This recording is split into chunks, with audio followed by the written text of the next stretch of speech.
Shabbatu ve'azmin bo hashtu atiku kadishu nehoira yishraivo bekidishu rabu v'chamru tu devater dayenafshu Yeshadai lon shifrai v'nechizai v'kurai v'yachzai lon sisrai v'yisamar b'lchi Yeshu Yigalai lovon tam ayid v'israi sanaham Inen aus Bishmai kefilu eklishu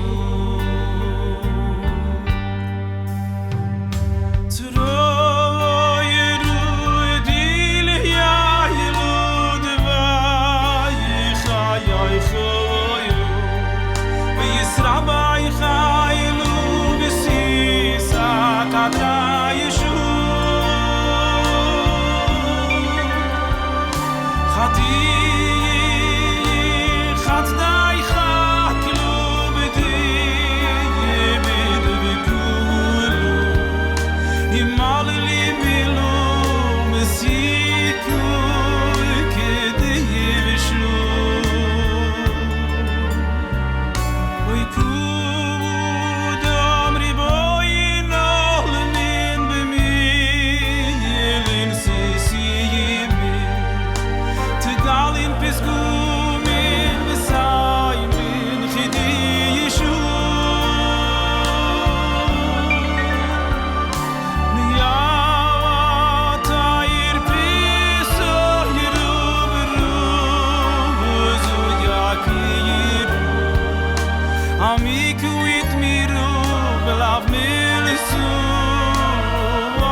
Samon mon shar yu alu aishim shu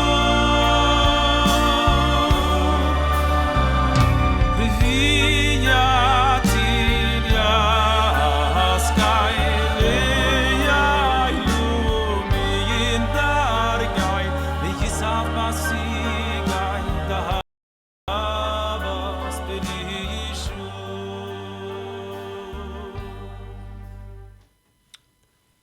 Shalom, my dear friends. Shalom. Today, the 5th day of the month of Kislev of the year 5775, corresponding to the 5th of December of the year 2016. And with the help of God, we have some very wonderful and amazing studies coming up today from the book of Proverbs, Mishlei, and from our Mishnah Hullin. And let us start Be'ezrat Hashem with the study of the book of Proverbs. And Proverbs today we start from chapter 6.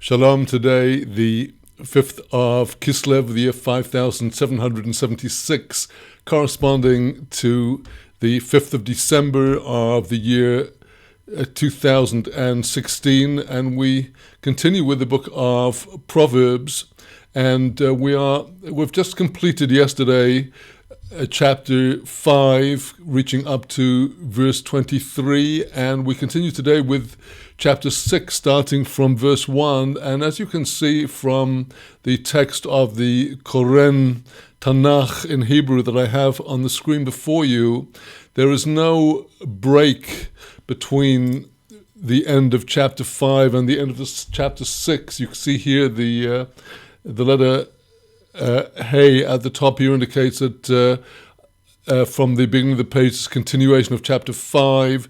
The letter Vav in the right-hand margin indicates that this is the beginning of chapter 6. You see, we have the end of verse Chof Gimel 23, at the beginning of verse Aleph of the new chapter, chapter 6. But there's no break in our text the way there is between other kinds of parashiot. Even though there's a chapter break in our English texts, some of the Hebrew Bibles do indicate a break here between the end of chapter 5 and chapter 6. But there is a shift in the tone from chapter 5 here, but it's the same reproof continuing about taking the utmost care to guard ourselves from going to the house of the strange woman. And it is clear that going to her house leads a person to the company of all of the worst types. And that is what the previous section had been warning against, the dangers of going close to the sinners because their ways will lead to death.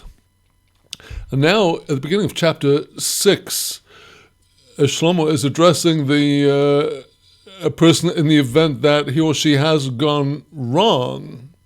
And let us look at the simple meaning of the verses through here to the end of the parasha, at the end of verse 5 of chapter 6. This is all warning what to do if the person has already fallen. And in what sense fallen? B'ni im oravto l'ri'echo. My son, if you have come in as a guarantor for your fellow, that is to say, in the simple meaning of the text, before we go into other layers, if you have put yourself forward as a guarantor for somebody else who has taken a loan, and you have said that in the event that he does not pay his debt, you will take responsibility and pay for it.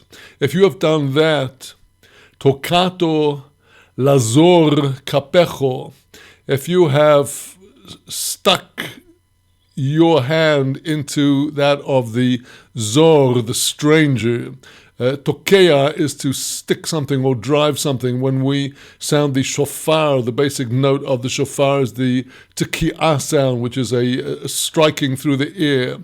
Well, here, if you've struck your hand in an agreement with the strange one, with some stranger, and continuing with the mashal, with the metaphor, noikashto ve'imrei ficho, if you have been caught in a trap through the words of your mouth, above we had the reiterated, listen to the words of the Torah, listen to the, here the person has allowed himself to get trapped through words that he's given forth. In this case, according to the simple meaning, he has put himself forward as an arev, as a guarantor.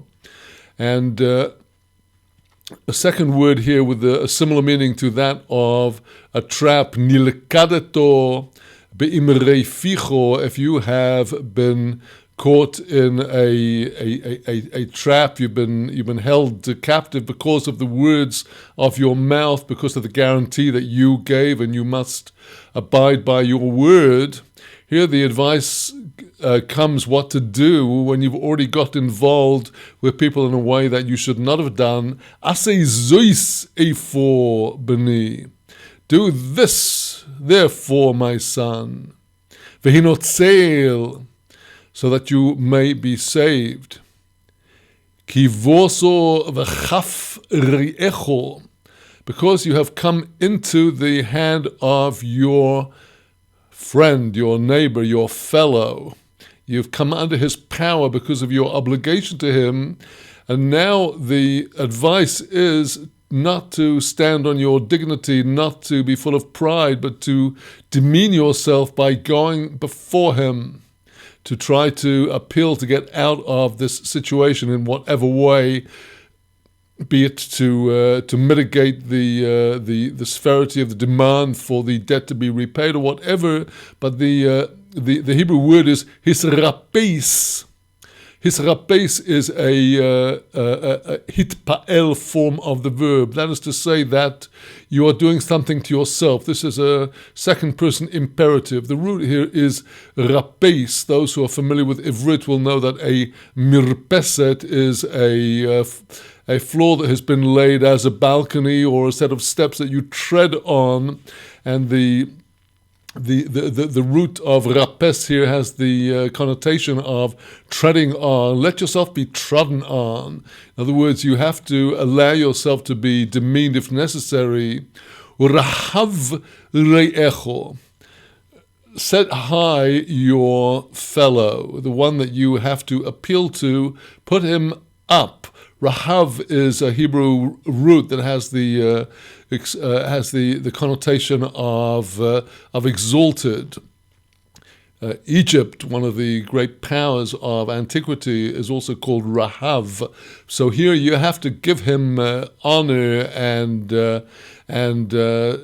be respectful to him. Another way that this verse has been understood in the Talmud is that you should send many, many friends to him in order to pacify and mitigate him.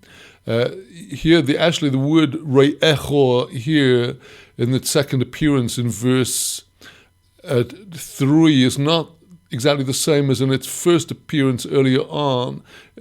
When it says you came into the hand of your re'echo, that is a singular. But when at the end of the pasuk, at the end of the verse, it says set up and elevate re'echo, that is in the plural.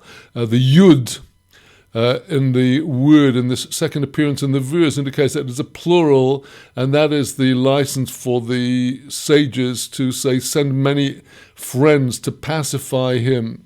Now we shall presently come to see what is the allegorical meaning of this whole situation.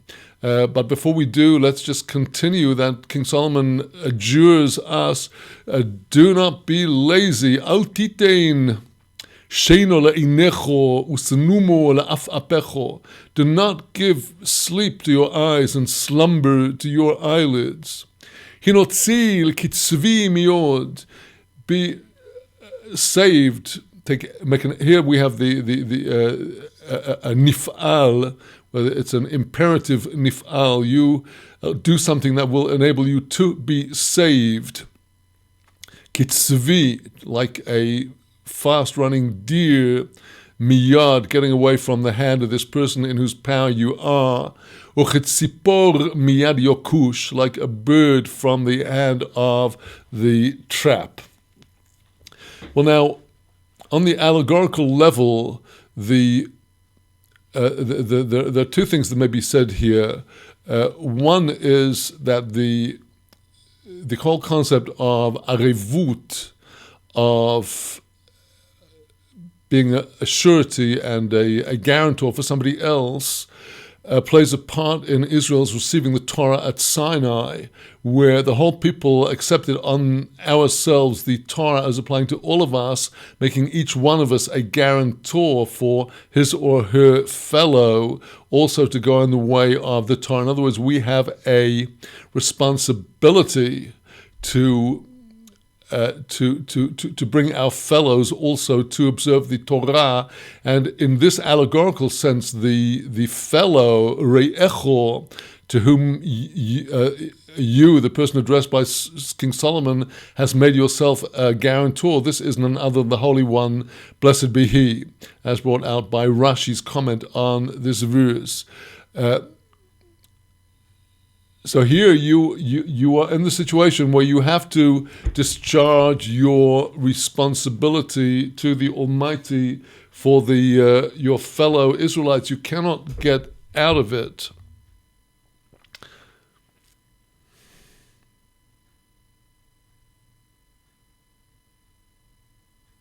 Now, if after having done that, after having entered this relationship with the Almighty, then tokato lazor kapecho, if you have come into an agreement with the stranger in the following on from the context of the previous discourses, which speak about the strange woman with exactly the same Hebrew root, zor, the stranger, zara, the strange woman. The zor here is the angel of death who comes down as the tempter into the world. And if a person has fallen and made an agreement to go in the ways of the devil, these are the ways of heresy, the ways of the denial of the Almighty and His Torah, as we shall see in the continuation.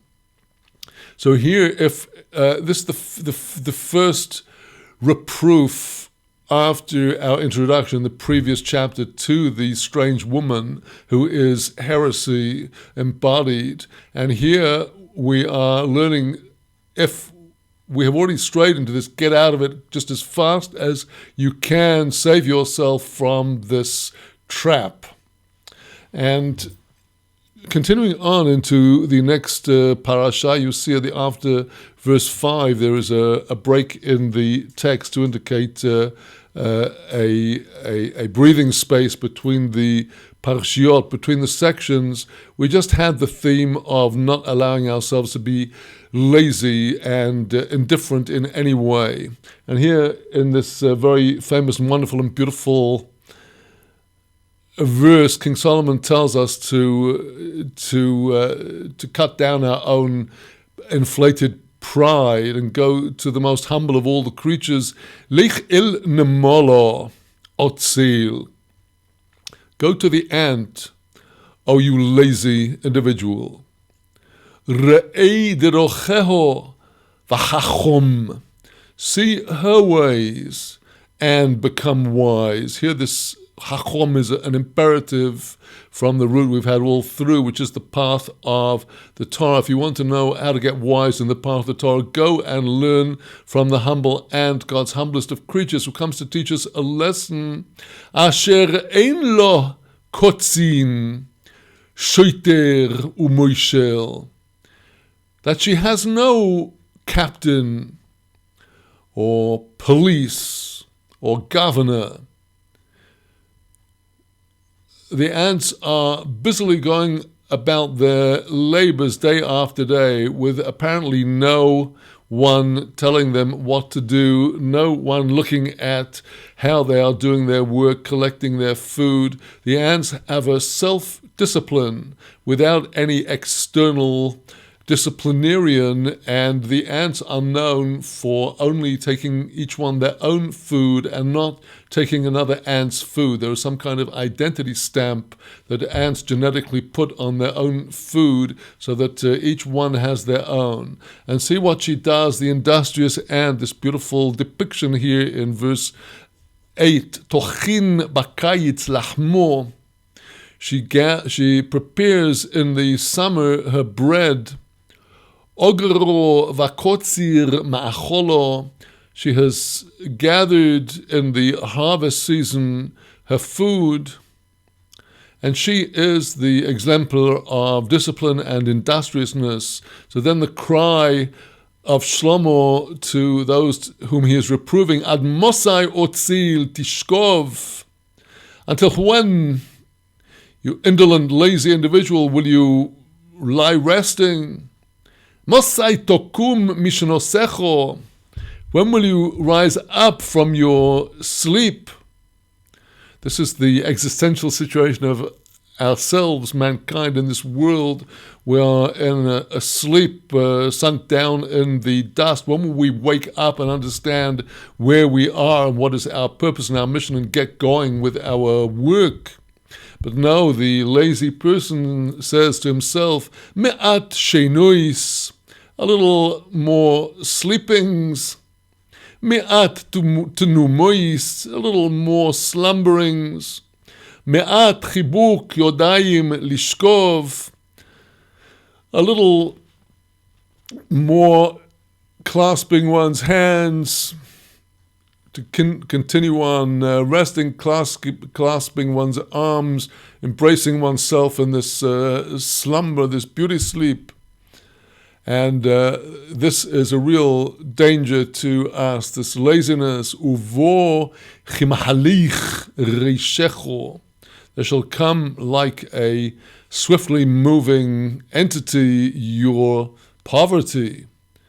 If you don't gather your food for the days of darkness and need, if you do not gather the commandments, the merits, the good deeds, the knowledge of the Torah, the Mishnayot, the Halachot, your understandings, if you do not do your work gathering this, then the impoverishment will come upon the person.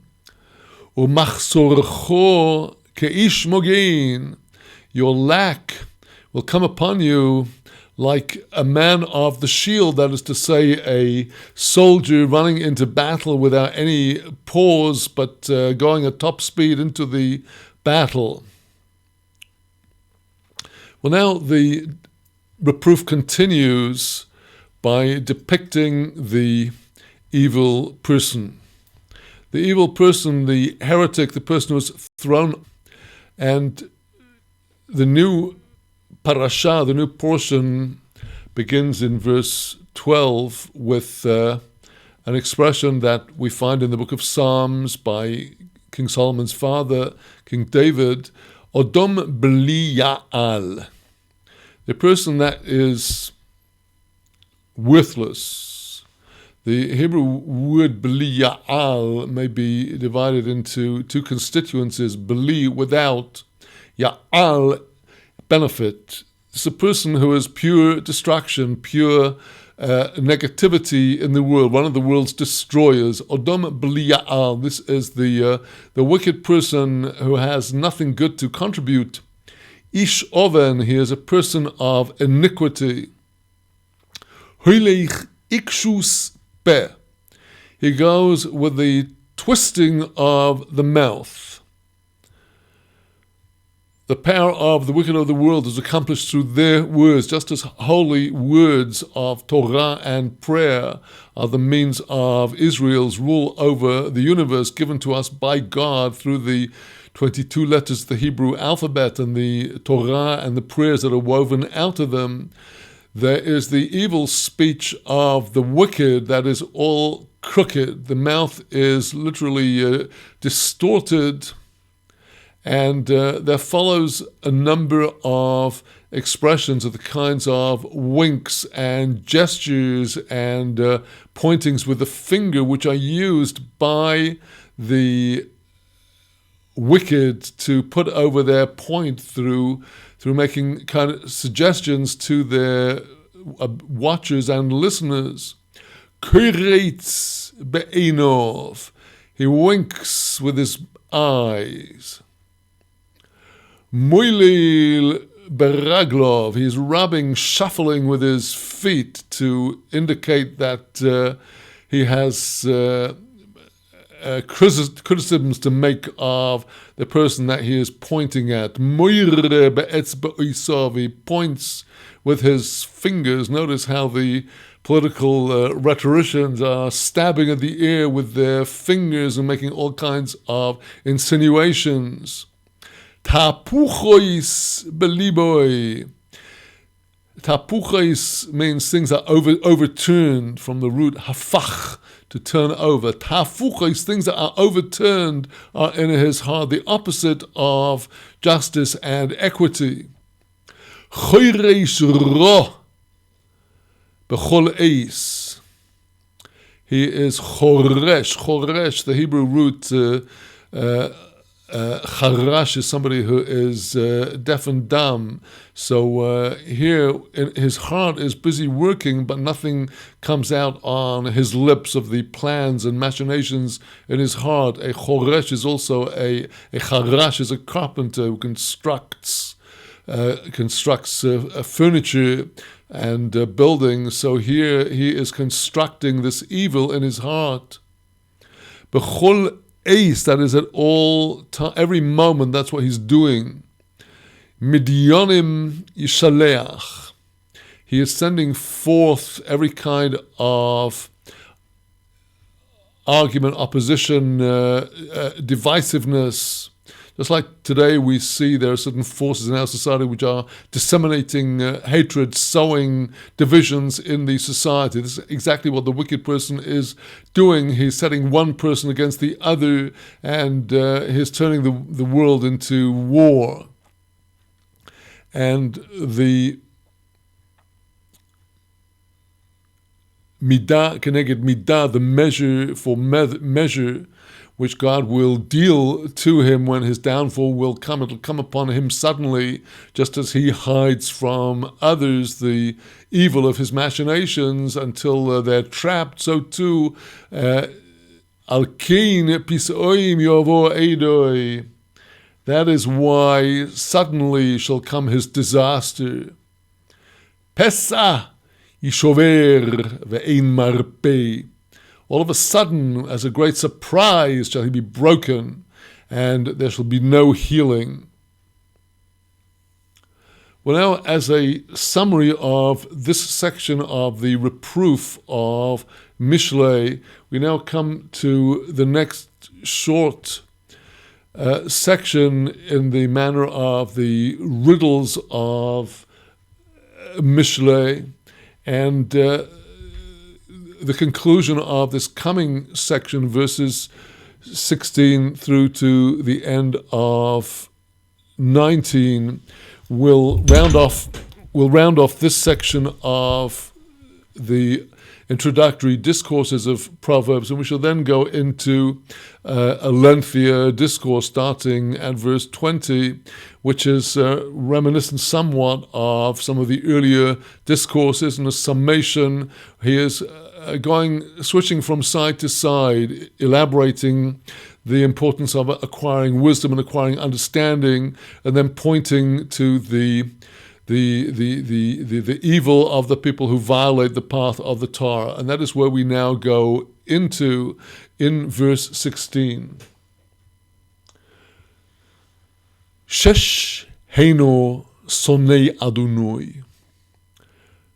7 are they that the Lord God hates. V'sheva to'avas nafshoi. A 7th is the abomination of his soul. We are going to see in the coming verses a depiction of 7 flaws in the character of the wicked, 6 corresponding to the sfirot coming down from Chesed, Gevurah, Tiferet, Netzach, Hod, Yesod. And then the 7th is the corresponding to the Malchut. Here, these are, in the Hebrew, in the grammar of Hena, is the feminine plural. 7 are they, 6 are they. Shesh is the feminine form of the number 6. If it were masculine, it would be Shisha. Here it is Shesh, feminine. Hena, the third person preposition. A pronoun, pronoun. 6 are they that the Lord hates, and the 7th is the worst of all, that is the abomination of his soul. In Hebrew, in the Torah, the expression of to'evah is something that a person absolutely abhors and rejects, as in the case of idolatry and the worst forms of immorality. So here are the 7 one by one, and as we go down the list, we'll see that the first of them go down the limbs of the body level by level. Einayim romois, the high and lofty eyes, a person who is very haughty in the way they look out on the world. L'shoin shoker, going down the face, the tongue of falsehood, using lies and falsehood to attain their ends. V'yodaim shoifchois dom noki, into the world of action. Here the eyes are the world of thought. The person sets their sights on something, their goal, and the tongue begins to execute the action. Now the hands cause this destruction of innocent life, the shedding the blood of the innocent. Yodaim shuichvois dom noki, the hands that shed the blood of the innocent. We see here God's abhorrence of indiscriminate terror as opposed to judicial execution. Leiv choirish machshavois oven. Here is the connection with the preceding portion, the preceding parasha, the heart that is plotting thoughts of iniquity. Raglaim memaharois lo rutz lo ro'o. Now the feet and the legs and the feet are hurrying to run to wickedness. That is 5. The 6th of these that God hates is Yofiach kezovim eid shokir.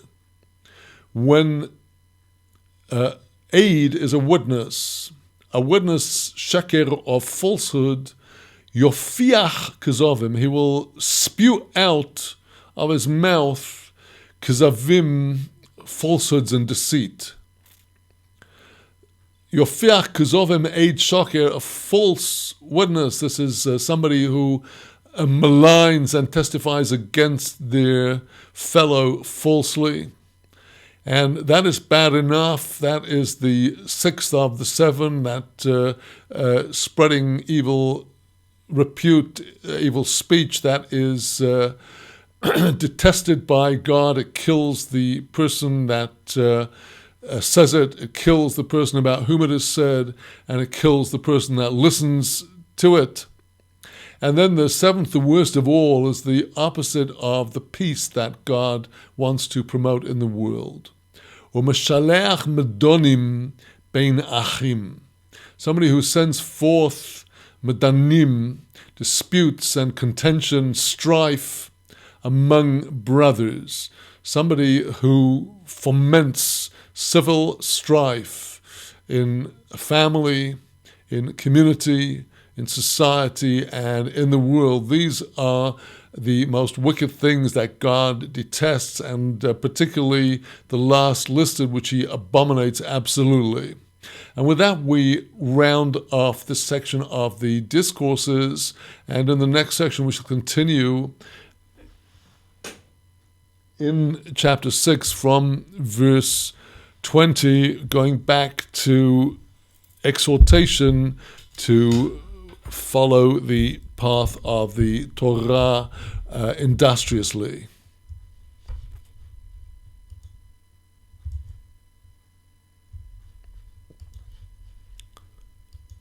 So with that, my friends, we will take a short interval, a few minutes, before we come on to today's study of the Mishnah tractate Hullin, in continuing with chapter 3 and going on into chapter 4 with the help of Hashem.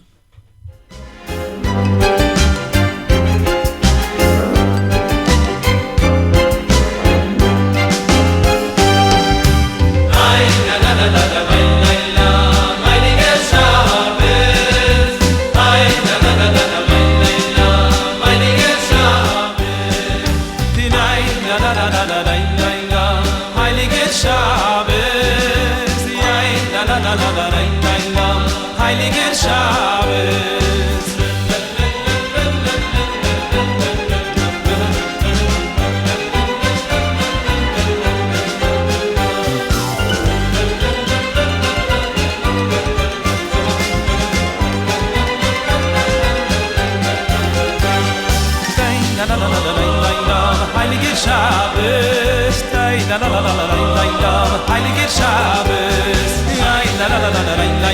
Heilige Shabbos, Heilige Shabbos.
Yaira is Sheburu Elikaini Tzuhuram Bedahas Bevinu Ivaskai Kohayach Biru Nu Sambuhem Yes Mushlim Bekere Chai Ay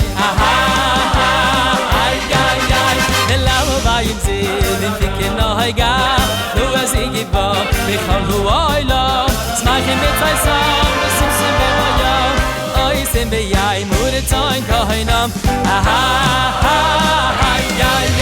Hey, the cool boy, noise nimlish moi to all very good. The Zach Malchisoy, Urula Shemesh, Yizrachoy, Rubu his kin Tira Sabunu, Sheva Sheva, noise in low, God Tebu Muhurai, Gigi Fede, Sigi Dilu, Slopin the highest day of Anayakodesh.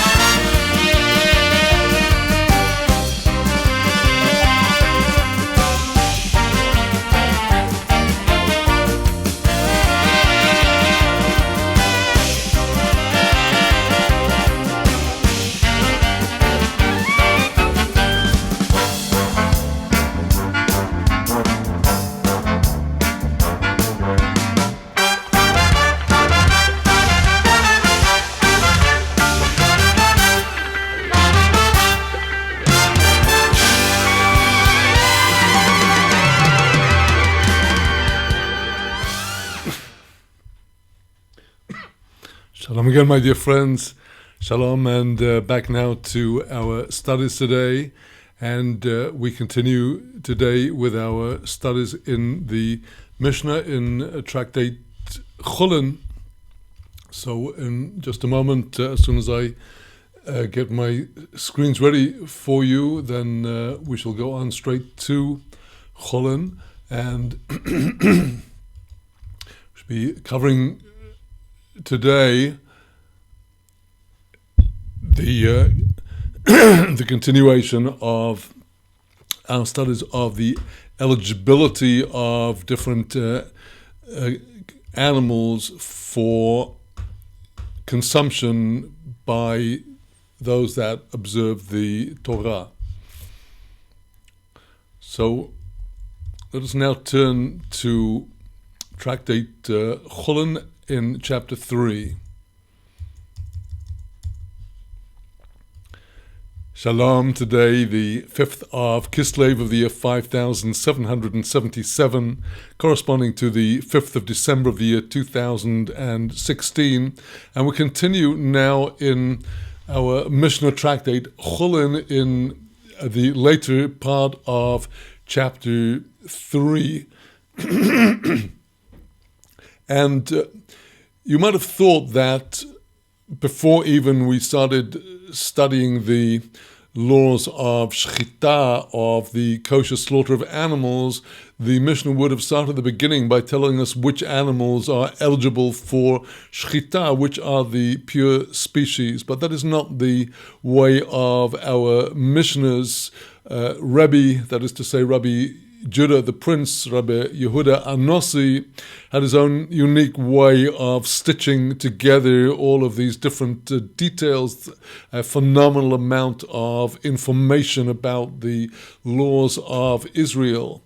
And here in our Mishnah, we come to the issue of which are the species that are permitted for consumption by Israel in the Torah. And our Mishnah is going to tell us straight off, Mishnah Vov, Simone ve'emor v'chayor ne'emru min ha'Torah. The signs, the distinguishing marks of the behemah, the animal. Normally, the word behemah would refer to a domesticated animal, be it kosher or not kosher, like a horse or a camel, an ox or a sheep or a goat. And the non-kosher, the impure behemoth, all of the others that do not have the simanim, the signs of kashrut, likewise, the signs of the chaya, these are stated explicitly from the Torah, in the Torah.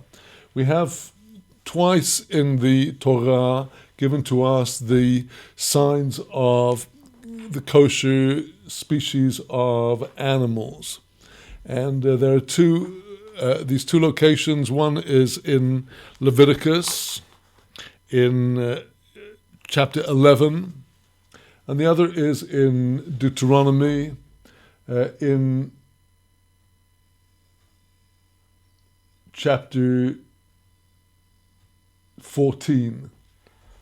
And in both places, the Torah tells us the signs that are well known to people who have some background in the laws of kashrut, that there are two signs of the kosher behemah and of the kosher chaya, the chaya being the non-domesticated animals, those that go are not used for work or domestic purposes, but go free, like the deer, the mountain goats, and a total of 7 species that are mentioned in the Torah. The non-kosher chaya would be, for example, a lion, a tiger, a leopard, a fox, a wolf. All of these are called chayot. So the signs are the two. The visible sign in the hoof of the animal, that the hoof is split. And the other, that the animal regurgitates the food that it eats, and as the expression goes, an animal that chews the cud. These are the two signs of the kosher, the kosher animals, and the domesticated behemah and chaya. So the kosher animals are just 3 in number, the kosher species of animals, of domesticated animals, namely the ox, cow, bull family, the sheep, ram, lamb family, and the goat family. Those 3 species are the kosher behemoth, and the kosher chayot are enumerated in the Torah. Now, where the Torah enumerates the particular species, that means that it is the Torah enumerates these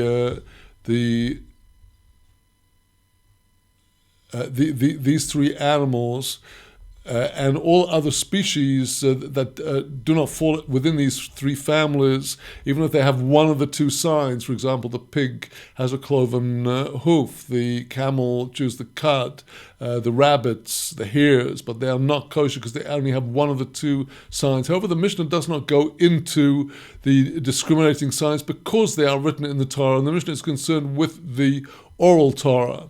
There is an important point in the oral Torah which is discussed in the Talmud and not here in our Mishnah, and that is the distinction between the behemah, namely those 3 species, ox, sheep, and goats, as opposed to the 7 species of chaya, the deer, and the other 6 species explicitly named in the Torah. There is a difference between them in terms of what is permissible to be eaten, because there is in the animal a kind of fat that in Hebrew is called chelev. The chelev fat is distinctive for its coarse, thick quality, and specific kinds of chelev of these 3 species of animals, the ox, the sheep, and the goats, are offered on the temple altar. And so is the blood of the animal sprinkled on the temple altar when the animal is a sacrifice. And for this reason, because the chelev fat of the animal is dedicated to God Almighty, and where there's a temple and where the animal is fit, it could be offered as a sacrifice. The chelev fat of the 3 species of animals that are kosher may not be consumed. However, in the case of the 7 species of chaya, the deer and its companions, there is no sacrifice in the temple of any of these 7 hayot. Just as there's, in the case of the birds, there's no sacrifice of any other species except for the dove and the pigeon. So, in the case of the behemah and the chaya, we do need to know the distinction between them. There are certain borderline cases. For example, a buffalo is a wild ox that is on the borderline between being a behemah and a chaya. And there's a question whether the chelev, fat of the buffalo, may be eaten or not. There's a similar case of an animal that is called in the Mishnah a koi, which is some kind of hybrid between a sheep and a cow, and nobody can determine if, or a sheep and some other wild chaya, nobody can determine if it is a chaya or a behemah.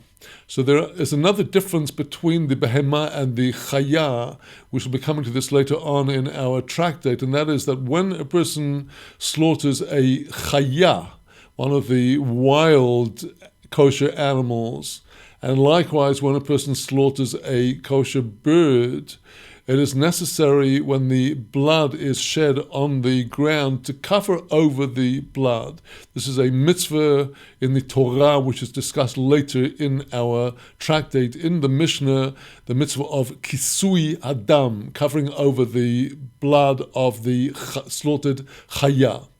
When a person, or a bird, when a person slaughters a behemah, an animal, there is no obligation in the Torah to cover the blood specifically as a mitzvah.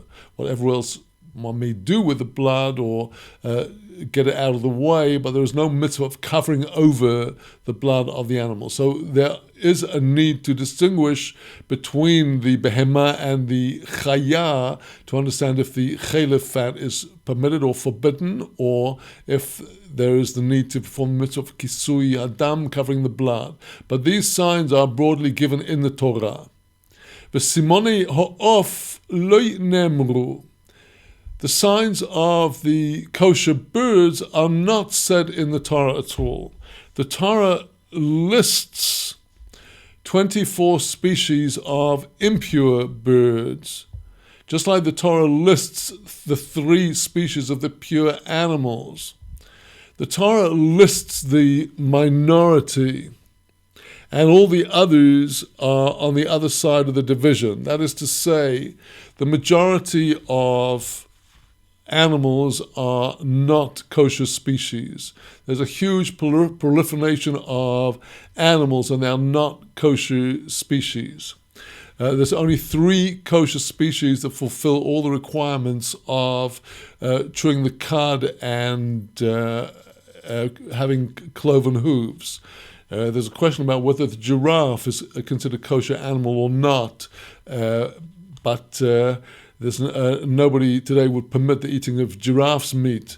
But since the kosher animals are in a minority, the Torah enumerates them. The impure birds, which are enumerated both in Leviticus, in the chapter that I've referenced in Leviticus chapter 11, and in Deuteronomy in chapter 14, the Torah lists all of the 24 kinds of impure species of birds because they are in the minority. That is to say that a majority of birds would turn out to be kosher. And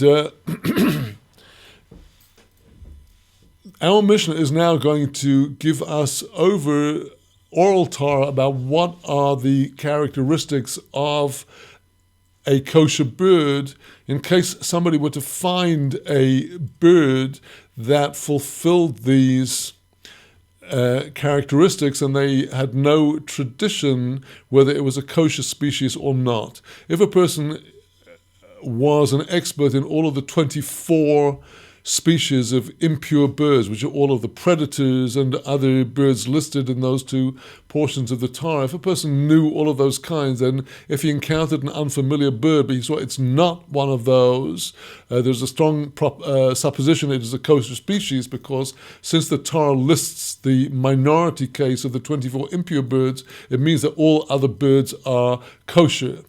However, the Torah does not give us the signs, and therefore what was redundant in the case of the behemah, the animal, where the Torah does give the signs. Now, in the case of the bird, the Torah Sheba'al Peh comes in and gives us the tradition. Simoni ha'of lo nemru, the signs of the bird were not said in the Torah. Avol amru chachomim, but the sages said as follows: Kol oif adoires tomei. Every bird that is dores, that is a predator, is impure. Let us just pause by the word dores, because we've had this in the laws of shchita, when a person presses with the knife of the slaughter on the neck of the animal, that renders the animal nevela, that is not a valid kashrut, kosher shchita. So the concept of dores carries the connotation of applying pressure. And that would apply in the case of a bird that is a predator that uses its claws to attack its prey. There are other interpretations of the word dores brought by our commentators. One of them would be that the bird actually takes its prey between its claws and goes flying up and is hovering in the air, and that is also called the concept of dores. And there are others who explain the word dores as referring to the case of the bird predators that will actually eat their prey while it is still alive. In other words, if a predator bird is grabbing some smaller bird, it will start its meal before it has actually killed the prey. Now, we do find such a thing also with kosher birds. We know that the chicken, the hen, is kosher, and the chicken is eating live worms and insects, but this is not considered to be a predatory act, because these are not creatures of the kind that the predators are eating as their prey. So as a general rule, one of the first signs of the impure species of birds, said our sages, is that if it's a predator with any of these meanings given here to the word dores, that will be tameh, impure, that is to say, not eligible for kosher consumption. Our next rule, kol sheyesh lo etzba yesera. Every species that has an extra finger. Well, let us see the extra finger of our familiar friend, the chicken, and we see here the chicken has its legs. I'm having just a bit of difficulty getting it under the camera sufficiently, but you can see here the three toes of the chicken, but above it is the further above the row of three, there is this fourth. This is the etzba yesero, the extra finger of the bird. So that might be a characteristic of a kosher species. We shall see that the rules are not quite as simple as they are given here, but when it comes to applying them. But if the bird does have this extra finger, that it could be one of the signs of the kosher bird. Zefek, if it has that part of the stomach system, which is the first part of the bird's stomach, which is called in English the crop. Kurkevanoi niklof. The kurkevan is in English called the gizzard. It's a well-known part of the chicken to connoisseurs who like to flavor their soups with this a thick fleshed, with a rather stiffer flesh than normal softer chicken flesh, the inner kurkevan, the inner stomach, which has a very thick wall. And inside the thick wall, inside the kurkevan, is a membrane. Now, our Mishnah is talking about where the kulkavan, where the gizzard is niklaf. If you can peel off the membrane from the outer thick wall of the gizzard, that is another sign that it's likely to be a kosher species of bird. All of the above signs, where you have a bird that displays all of them, that you can rely on that it is tahor, it is kosher. But where the bird doesn't have all of these signs, only one of them, that is not necessarily a sign that you can eat it. Rabbi Eliezer bar Rabbi Tzadok Omer, we now have an additional identifier of the non-kosher birds. Rabbi Eliezer, the son of Rabbi Tzadok, says, Kol oif hachoylek es raglov. Every bird that is separating his feet. That is to say that if the bird has 4 claws, 2 in front and 2 at the back, if the way that the bird would sit on a line on a wire up in the air, if it is gripping with 2 of its claws on one side and 2 on the other, hacholek es raglov, the bird is dividing its feet. Tome, that is one of the signs of the impure species of birds. Well, as a matter of practice in the Jewish communities, it has been the case for many, many hundreds of years, with the lapse of time and people not recognizing the kosher species, that only those species that communities had a direct tradition that their fathers and fathers' fathers ate them, like hens and hens and geese, chickens, duck, those they would eat. However, where the community did not have a specific tradition about some other species of bird, many communities abstained from eating other species, even where the signs were known. There is in the Torah the concept of the expert hunter who understands and has had a tradition from his teacher of these different species. It is one of the wonders of the Torah that Moses was familiar with all these species and said that God assembled all of these species to Moses, perhaps their spiritual roots through the names and letters of the Torah. But Moses enumerated all of the impure species without exception, all of the pure species of animals without exception.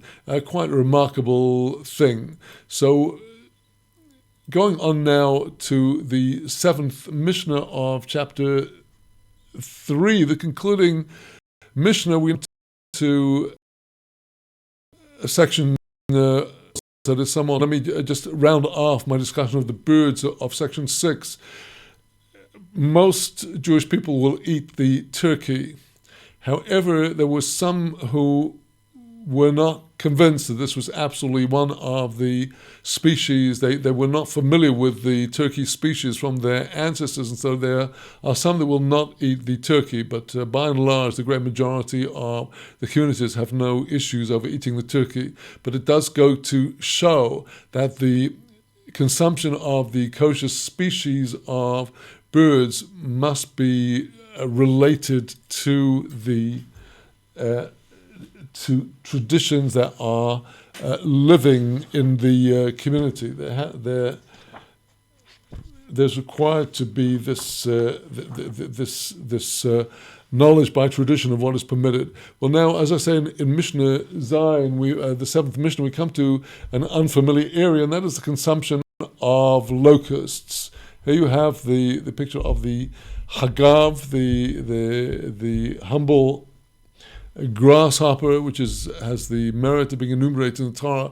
You and I might not feel like eating one, but actually the hagav is one of the kosher species.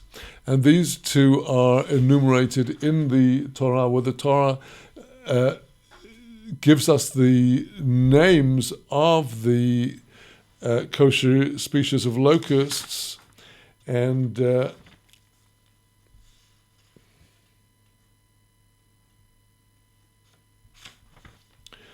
is given in Leviticus in chapter 11. starting with verse 21. The verses before verse 21 of Leviticus chapter 11 spoke about the flying creatures like flies and bees and wasps and all of those impure creatures that go on four legs that are not included in the kosher species. Then in verse 21, Leviticus goes on to say, but these you may eat from all of the flying creatures that go on four legs, that which has hind legs for jumping above his legs in order to jump on them on the earth. Well, here you see the four legs of the Chagav. One, we can only actually see in the illustration three of the four. These are the two forelegs, and here is the left-hand foreleg. The right-hand foreleg here is hidden from view by the body of and the wings of the grasshopper.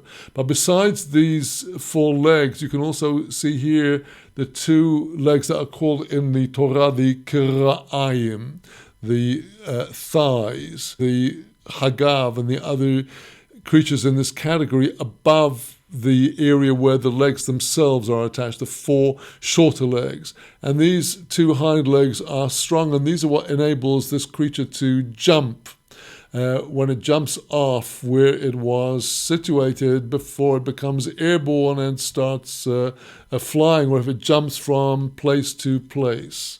So let us just take a look at one of the other species of the locusts which are mentioned in the Torah, and that is the arbe, the arbe, which is mentioned in the Torah among the plagues of Egypt, the terrible in the series of plagues of Egypt, the swarms of the locusts. So here again you see the two forelegs, the left-hand side back leg of the short legs, and then the Kira'ayim, these large jumping legs behind, attached above the animal. You see the wings of the animal. And now we come to our Mishnah, which will define the kinds of these kosher locusts and their brothers over Hagovim. The Hagav, the grasshopper, which we looked at, Kol sheyesh lo arba raglayim. It has to have every one that has four wings. Ve'arba kenof, four legs, arba raglayim, four legs. Ve'arba kenofayim. It has to have four wings. Ve'karsulayim. The Mishnah term Karsulayim corresponds to the Torah word Kira'ayim, which are the jumping legs. And another distinguishing feature, Ukenofov Choifin es Ruboy. His wings must be covering the greater part of his body. Those are the signs of the kosher locusts, which are given in the Torah, elaborated here in the oral Torah. Rabbi Yosef Omer Ushmei Chogov. Rabbi Yosef says it has to be that its name is known to be the Chagav. Here again, we are running into the issue of traditions carried by generations of people who lived much closer to nature than most people in big cities do today. And it's known that in, for example, Yemen, the Jewish communities of Taiman did have a tradition of the kosher locusts, and since they did have those traditions, they are permitted those communities are permitted to eat those locusts. Here, Rabbi Yossi is telling us there has to be a tradition about this creature, that it is under this category. So now coming to the next sector of the natural world of living creatures that are admissible for consumption by the Israelite, uvadogim, in the world of the fish. Kol sheyesh loi snapir v'kaskoses. Everyone that has fins and scales. Now, the key sign of the kosher fish is the kaskeses, the scales, because every fish that has scales will have fins. Not every fish that has fins has scales. Many Jewish housewives who do not have access to a kosher fishmonger where the work is done for them, if they're buying in a regular supermarket, will only buy fish where they have the skin sold with the slices of fish so they can identify that this fish is really what it purports to be.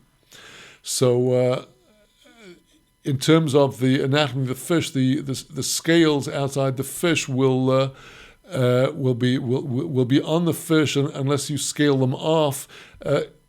It has to be a species of fish that has scales. It could be that the fish of that species is young and has not yet developed its scales. It is still kosher as long as it is from a species that develops scales.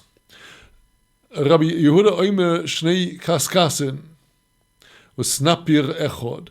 Rabbi Judah says that in order to check this fish, you're going to have to check that it has a minimum of 2 scales and 1 fin.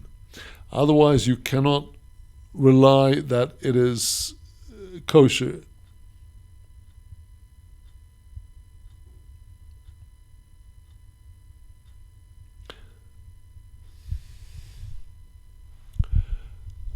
Ve'elu hein kaskasin, continues the Mishnah.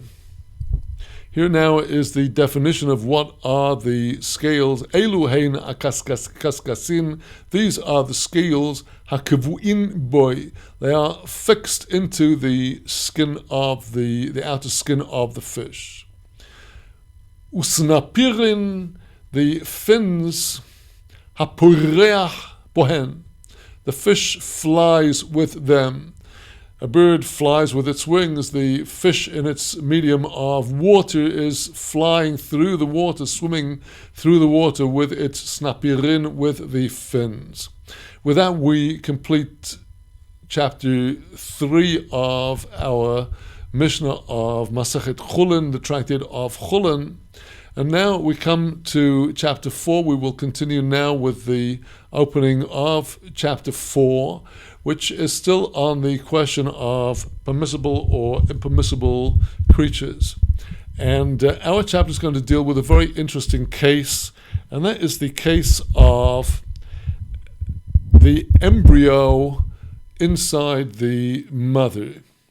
Is the embryo permitted to be eaten, and under what circumstances? Would it need to have a shechita or not?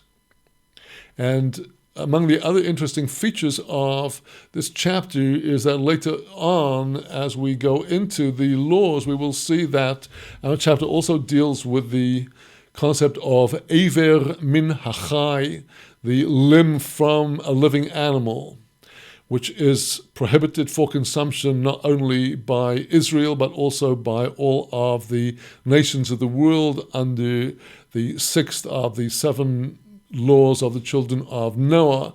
The prohibition also for all of mankind to eat a limb from a living animal.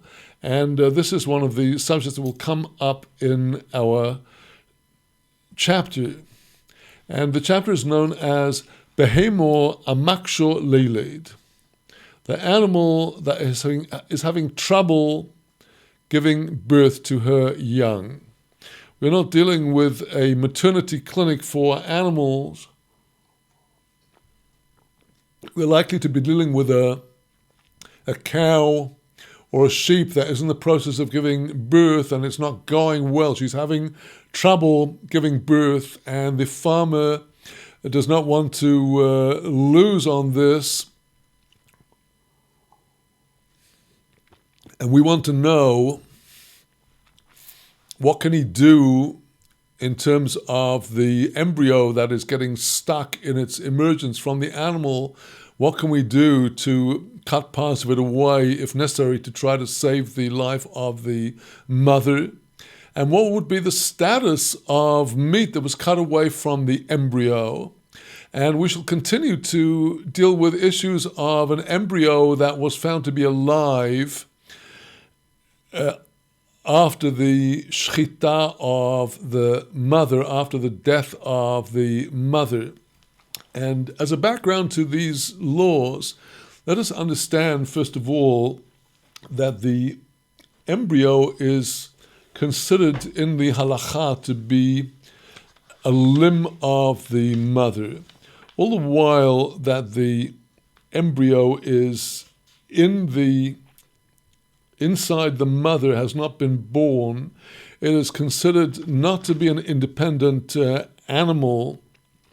It is considered to be a part and a limb of the mother.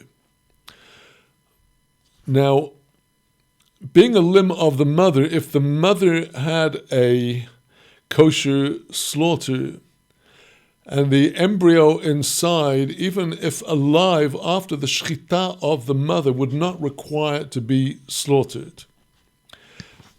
Now, our sages have a specific way of learning that the embryo becomes permitted for consumption through the shchita of the mother, which is learned out from Deuteronomy chapter 14, verse 6.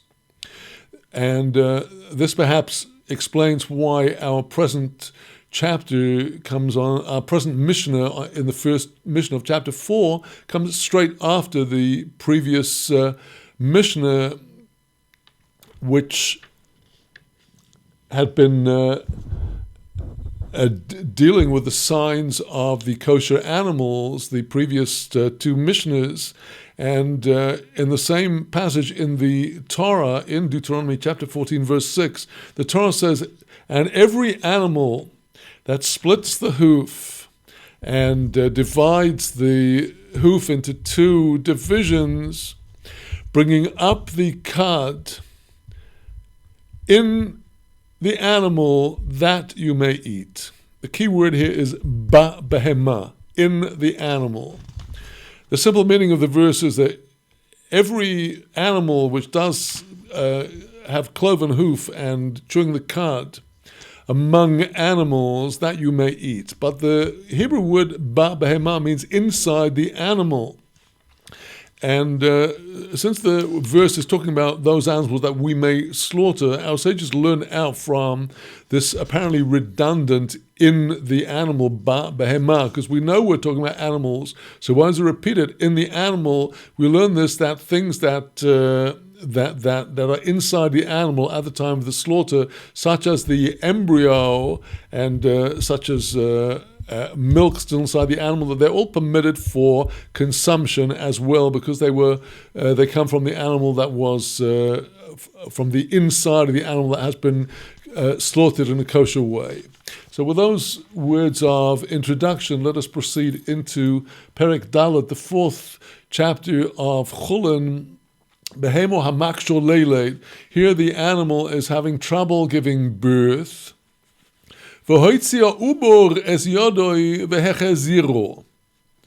The ubar, the embryo, has put out its hand in this struggle to get out, and it is being born. It's not. It's going hard. It withdraws the hand, goes back in. Hecheziro, it pulled its hand back inside the mother. So what is the status of this hand that came out, even temporarily, in terms of whether it's permitted when the mother is slaughtered?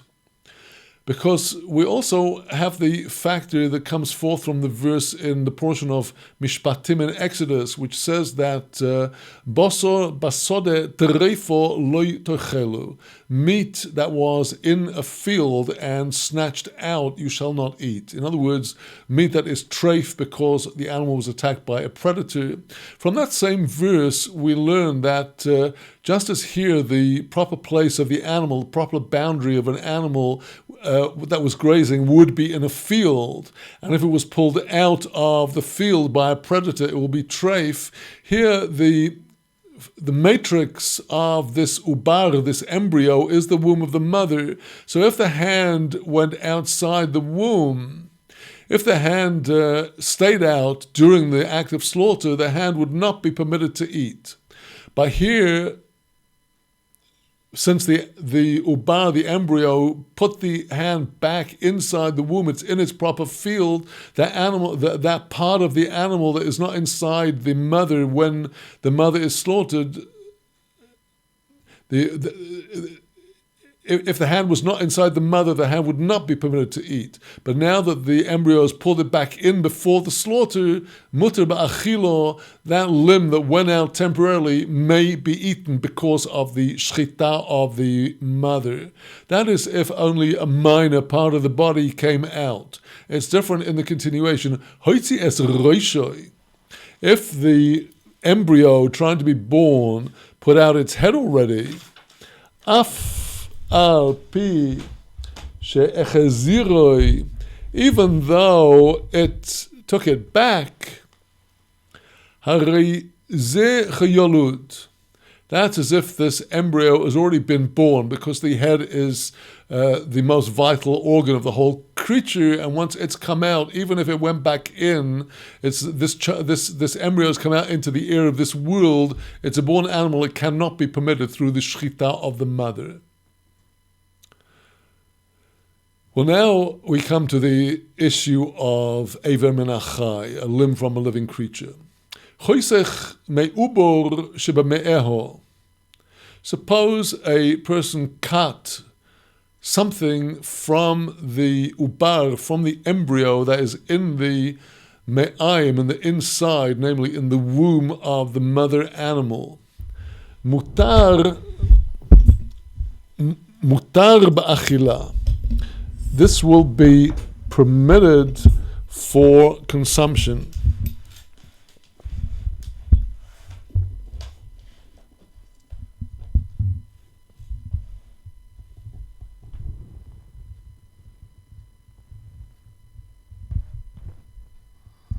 Now that is to say that the farmer or the slaughterer finds this mother in distress, and he's working on seeing what can be done to save the embryo for kosher consumption and the mother for kosher consumption. He's going to be in a hurry to slaughter this mother to have her meat be kosher. So if the farmer, the vet, the slaughterer, if he were to cut a portion of the flesh from the innards of the mother, but leaves it inside, as long as the limb of the ubar, of the embryo, is inside at the time of the slaughter, it is in its field. It's not considered to have been snatched out of its field under the verse from Exodus, Bosor basode trefo. It's in its proper limits inside the womb still, and even though it's been cut off the ubar, the embryo, it will still be permitted for consumption. That is not considered to be Eiver min achai. That is not the case with the two following situations. Min atchol umin akloyos. If the person rummaging around inside the mother animal or any other animal pulled out the tchol, the spleen, or the klayot, the kidneys, aser ba'achilo, even if they were inside the animal at the time of the slaughter, that would be forbidden for consumption. both the spleen and the kidneys, if they were absent from the animal, that does not render the animal treif. These were 2 points that we studied in our study of the laws of treif. The absence of the spleen and the kidneys does not render the animal treif. However, if by human agency, rummaging around inside the animal, the farmer or slaughterer did detach the spleen and the kidneys from the inside walls of the animal, the cavity, even though they stayed inside the animal, in the body of the animal, the time that it was shechted, and their absence does not make it treif, that is asur ba'achila, forbidden to eat, because these are part of the animal's body. Now, this is a slight paradox. In the case of the ubar, in the case of the embryo, we said earlier that it's like a limb of the mother's body, but it's not a vital part of her body, because eventually the embryo will come out of her body, and in the normal case, the mother animal will continue to live. She's not treif because you remove the ubar, the embryo, or some part of it. But in the case of the kidneys and the spleen, even though their removal does not render the animal treif, if they stayed in the body of the animal at the time of shchita, they would not be eligible for consumption, because they are limbs from her body, and if they were pulled out from the animal's body, they would definitely be aver min achai, definitely a limb from a living creature. So these will be forbidden to consume them.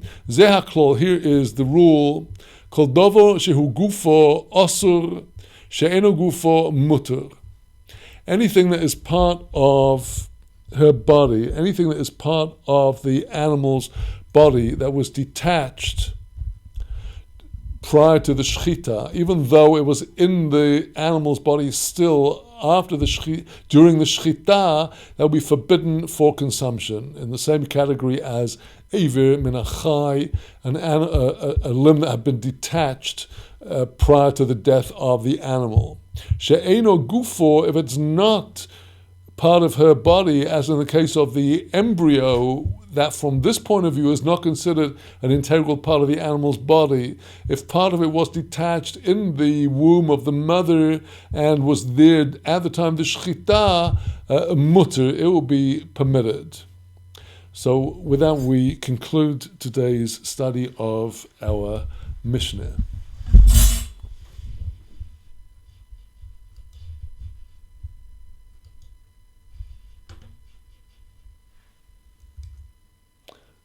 My dear friends, I thank you for being with me today, and with the help of God, we will resume our studies of Mishlei and of our Mishnah Hullin on this coming Wednesday. With that, I wish you Yom Tov Mvorach, a good and a blessed day. Shalom from Yerushalayim.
Da da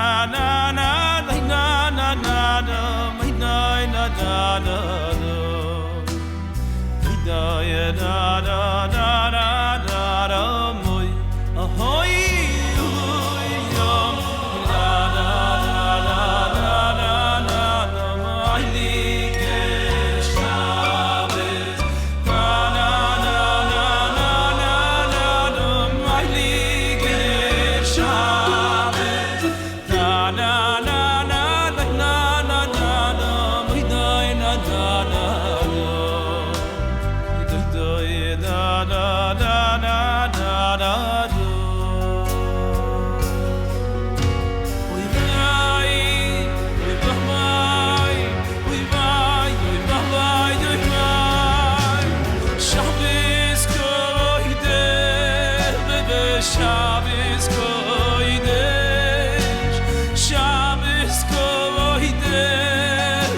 Shabbos, heiliger Shabbos. Na na na na na, ya na na na na, hey na na na, hey na na na, heiliger Shabbos.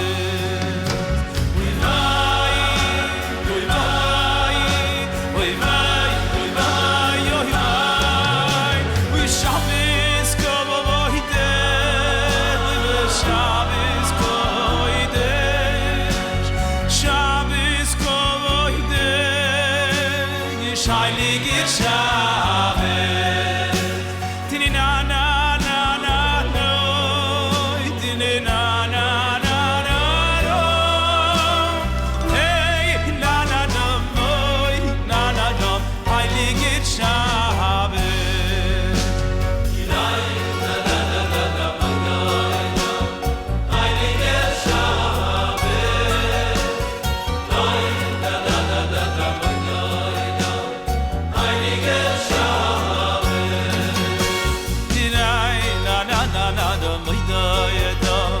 Heiliger Shabbos.